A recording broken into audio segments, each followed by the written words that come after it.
皆さんこんにちは。せっかく車を買うなら手放す時に高く売りたい、そう思うのは当然ですよね。ということで最近ではね、買った時より高く売れたなんて話も珍しくありませんが、実はここに大きな落とし穴があります。リセールがいい車イコール安く維持できる車とは限らないんです。中には維持するために維持費がすごい高いとかっていうところの戦いがあると思うんですよ。ですが今日はですね、最新のリセール最強車7選とともに皆さんが一番気になる中古車の維持費のリアルを解説していきます。僕自身実際ね、最近ね車を売ったんですよ。買った値段のマイナス5万円で売れました。これやばくないですかっていう、その何を使ったのかっていうところも話していければなと思いますので、ぜひねこの動画を見ていただければなと思います。僕自身車ね、今まで24歳で7台買ってきまして、なるべく高く売る方法となるべく安く買う方法っていうのは比較的知っているからこそ、この車は今5台所有できてるっていうところもあると思いますので、車の買い方売り方に関してこの辺について皆さんにちょっと語っていければなと思います。そして皆さんが一番気になる中古車の維持費、リアルを公開していければなと思います。僕自身今ね GTR35 と R34 と2台と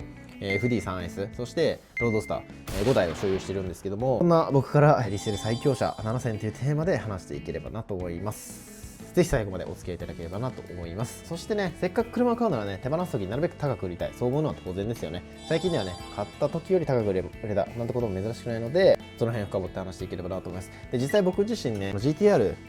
1200万円ちょっとで買ったんですけど、1年ちょっと前に買ったんですけど、今ね相場で言うと200万ぐらい上がってきます。今売っても少なくとも100万は得するっていう状態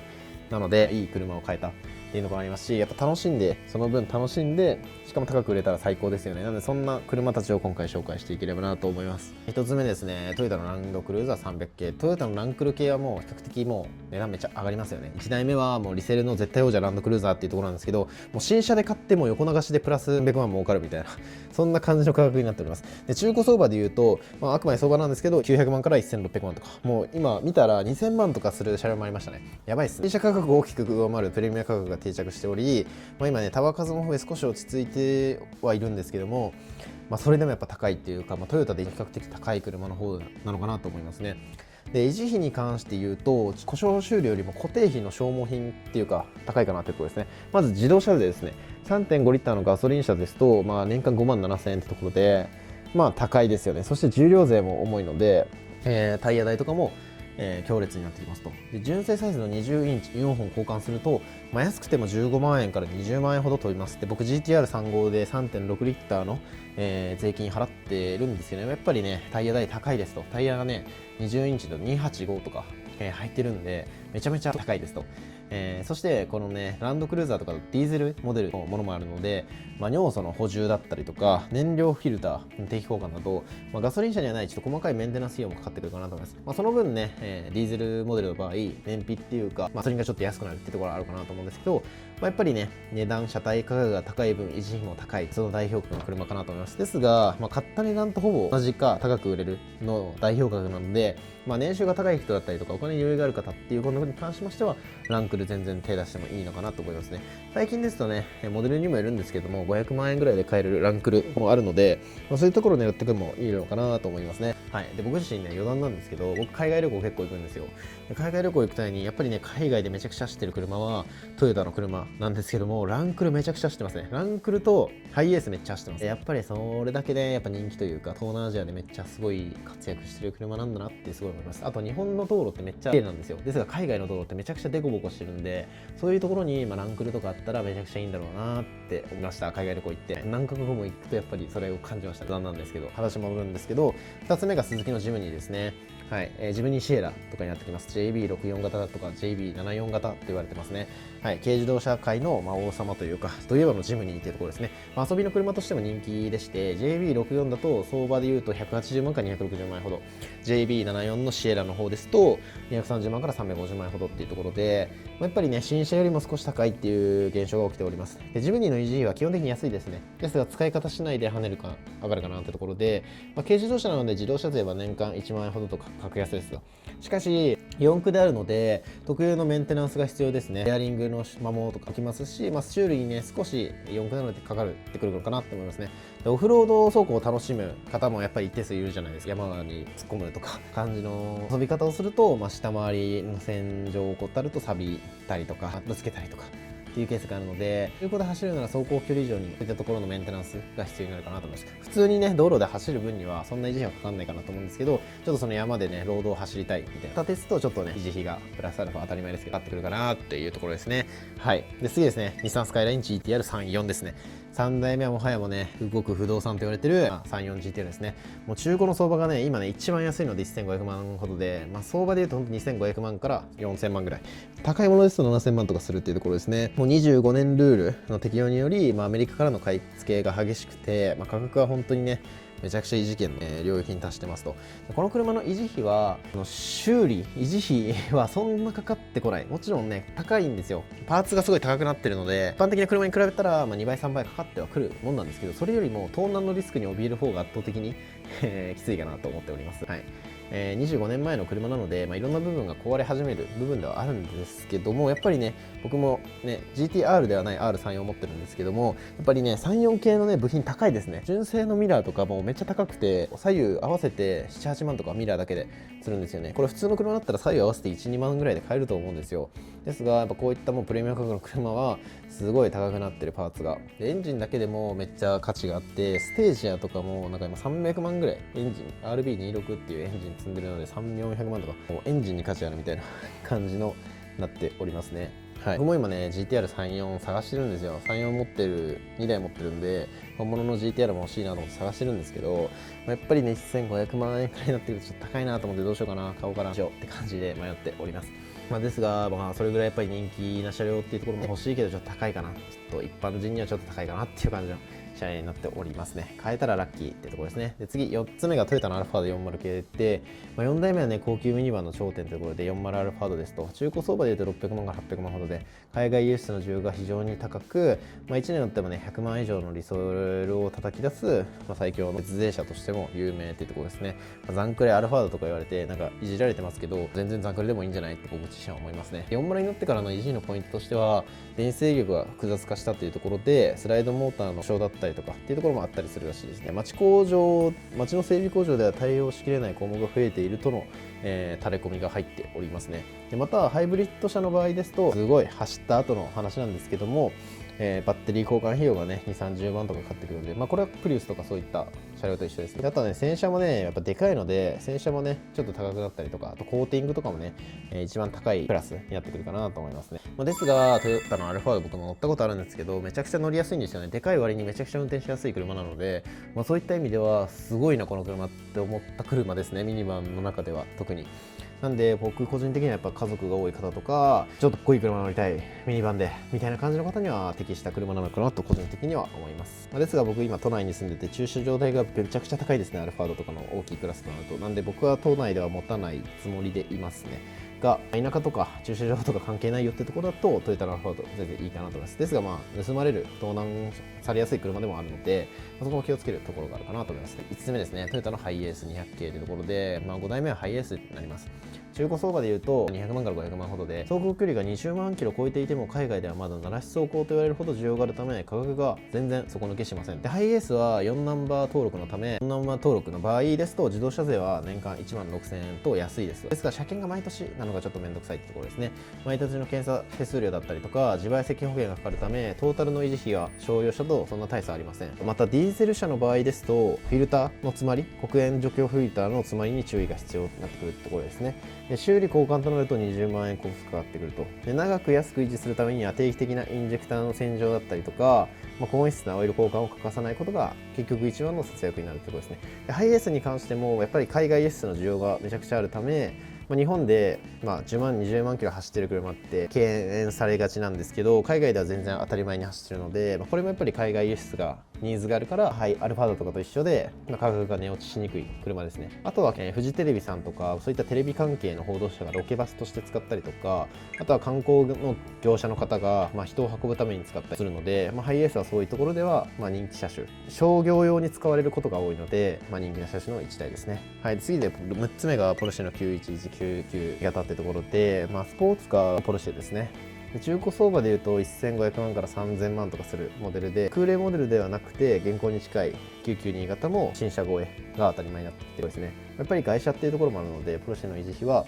認定中古車保証を置くとかも結構おすすめなのかなと思います。保証の延長は年間15万とか10万とか車種によって違うと思うんですけどかかってきますが、これをケチってなんかその故障とかエンジントラブルになると、出費が100万200万とかなることも言われてるので、そこは注意が必要なのかなと思います。オイル交換もディーラーとかですと5万円前後になってきますと、僕自身も GTR35 の方で日産でオイル交換するとなんか5万ぐらいかかるみたいな、言われたんで、実際それぐらいかかるのかちょっと分かんないんですけど5万ぐらいかかるって言われたんで、僕は普通にちっちゃい町工場というか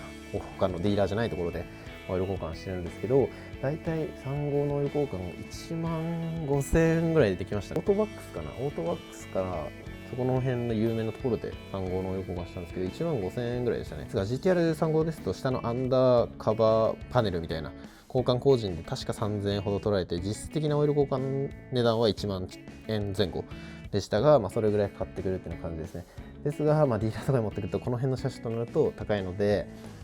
節約するのでしたらそういったところでやってもらうのもありなのかなと思いますね。あとカーボンセラミックとかの車ですと交換したらめちゃくちゃエグい金額になりますと、軽乗車が買えるほど、50万とか100万とかする値段になってくるので、やっぱりもう正規ディーラーとかで買うのが結構大事になってくるかなと思いますね。他のところで買った方が初期かかるお金は低いと思うんですけど、長く乗るっていうところを考えたら中古認定車とか買うのがいいのかなって思います。もしも故障した時大変になるということですね。で、僕自身今マクラーレンのディーラーも1回行ったことがあって、マクラーレンももちろんねディーラーじゃないところでも買えるじゃないですか。ですが故障1個でもしたら100万200万当たり前にかかると言われているので、ディーラーでちょっと100万200万高くても保証がついてる、1年とか2年とか保証ついてる、こういった価格帯の車はそういった認定中古車を買う方が安心を買えるのかなと個人的には思います。振り回すのでしたら、次がですね、7つ目がホンダシビックのタイプ R ってところで、FF のスポーツカーで FL5 型のシビックタイプ R になっておりますね。で、中古相場でいうと550万から800万円ほどと言われてまして、新車の受注停止が繰り返された結果、今中古車市場では末年新車価格プラスアルファのプレミアムもついてる車両もあったりしますね。で、ここで最も負担になる、維持費の負担になると言われているのはタイヤですと。純正でミシュランのパイロットスポーツ 4S という、結構いいタイヤですね、履いてるので、普通に乗ってても、2万キロ持たないと言われてます。で、交換費用は1台で20万円オーバーと言われてるのもありますし、あとはね、ブレンボ製のブレーキのローダーのブレーキのパッドやローターも消耗品として高額なところもありますと。で、あとはね、ターボエンジンは非常に高精度のため冷却水の管理とかオイル交換を怠ると調子を崩しやすいと言われておりますね。スーパーカー並みのメンテナンスサイクルが必要と言われてるんですけど、実際どうなんでしょうか。ですがこの車両も、まだまだ全然市場価格としては下がってない車なので、僕も欲しいですね。見た目がかっこいいというところもあるので、この車両はこの中ではスポーツタイプですと手が出しやすい、かつ今後も値上がりが予想される車かなと思います。最近ですね WRX とかも上がってきてますし、生産終了して上がっていますし、ランサーエボリューション、三菱のランサーエボリューションとかもまだすごい値上がりがしているので、このシビックあたりもそろそろ結構徐々に上がってくる車両の一つなのかなと思いますね。はい、まとめです。いかがでしたでしょうか。リセールがいい車、基本的に2つのパターンがあるかなと思います。1つ目はランクルだったりとかハイエースのように頑丈すぎてなかなか壊れないから高い車で、もう1つは GTR とかポルシェのように維持は大変なんだけど、それを超える魅力がある、ファンが多い車っていうところかなと思います。で、今回話したのは、GTR とかはもちろん海外でやっぱり需要があるから値段が上がってるっていう車両が多いのかなと。僕自身もやっぱりね、今海外の取引とかもいただいてるんですけども、やっぱりね、日本人より外国の方の方がお金持ってるんですよね。なんで、そういった GTR とかもそうですし、アルファードとかもやっぱりポンってちょっと高くても買うよみたいな感じで買ってくださるんです。そういうのもあるから、やっぱり今後は海外でどれだけ需要があるのかっていう点で、車を買うっていうところが一つの選択肢なのかなと思います。もちろん自分が好き、乗りたいっていう欲求で買うのがもちろん一番なんですけども、それと、売る時の価格を天秤にかけた時に一番最適な車を買うのが一番いいのかなと思います。やっぱりね、人によって急に子供ができたとか、転職しなきゃいけなくなったとか、人生何が起こるかわからないと思うので、必ず出口戦略、車を買うときにちゃんといつ手放しても大丈夫なようにっていうところ、最悪なね状態のことを、予想した上で車を購入とかすると、もし何かあった時にお金、現金に戻せるので、そういった車の買い方は僕は個人的にありなんじゃないかなって思います。僕自身ももちろんね乗りたくて買ってる車ではあるんですけど、もちろん売る時のことももちろん考えてて、もちろん売るつもりはない車はあるんですけども、何が起こるか分かんないじゃないですか。もういきなりね会社が倒産するとかもあるかもしれないので、そういう時のために、しっかりと価格高く売れる車っていうのも加味して買ってます。なんで僕僕はあまりベンツとかレクサスとかあまり買わないんですけど、あんま乗りたいと思える車がないっていうのもあるんですけど、やっぱりそういったところも考えて買ってるのもありまして、で今持ってる車両のほとんどは買った時よりもほぼ同じ値段か高く売れる車両っていうのが今多いですというところですね。あとはまたよくコメントでもよく来るんですけど、なんでそんな20代前半で5台も車を持ってるんですかという質問が来ますと。で、僕の仕事何してるかっていうと、企業の SNS の売り上げだったりとか採用のサポートだったりとかもしてますし、あとはこのアカウントの収益で、このアカウント以外にも何個かアカウントを持っておりまして、そちらでアカウントを伸ばして PR 案件で数十万もらったりとか、あとはアフィリエイトという形で商品を紹介してお金をいただいたりとか、あとは自分自身のサービスだったりとか商品を持ってるので、そこが売れているって感じで、車を何台も購入することができております。なんで僕自身SNS だったりとかネットの集客で何か物だったりとかサービスを売るっていうのが得意なので、それを企業だったりとか自分のアカウントで何個も運用して、買っているというところがあります。で、別のアカウントではフォロワー1000人ほどで、300万以上のサービスを売ってきたりとか、そういった経験があります。SNS で累計2億以上商品だったりとかサービスを販売してきた僕が、SNS 伸ばし方教えてほしいとか相談が来るので、もしね SNS を仕事にしたいとか顔出しなしで伸ばしたいとか、もちろんこの今見てる方でもしね法人の方の店長さんとか代表さんの方がもし見てらっしゃったら、その辺のね SNS を丸投げお願いしますっていう相談も受けますし、もし個人の方で今見てる一般的な個人の方でスキルつけたいとか在宅で稼ぎたいとかいう方がいらっしゃれば、概要欄の方の公式 LINE からお気軽にお問い合わせいただければなと思います。まずはね無料でヒアリングさせていただいて、なんかいろいろ提案とかできればなと思います。っていう感じでね、概要欄の方でお待ちしております。で、また僕自身ね、新しくスポーツカーまた買いたいなと思ってます。今ね、狙ってるのが GTR の34とか、あとはスープラの80とかも狙ってるんですけども、今後皆さんがね、値上がりしそうでおすすめの車とか、これ買ってほしい、レビューしてほしいみたいな車があったら、僕マジで買うんで、僕今7台車買ってきたんですけど、7台中3台は電車見ずにネットで画像とか見て、これでいいやってなってたりするんで、遠くても全然遠くても大阪とかでも全然、僕今関東圏に住んでるんですけど、大阪とかの車も全然買うし、福岡とかの車も全然買うんで、もしおすすめの車とか、良さそうな車とかあったらぜひ教えていただければなと思います。はい、そんな感じでね、また次の動画でお会いできればなと思います。それでは今回見ていただきありがとうございました。またお会いしましょう。バイバーイ。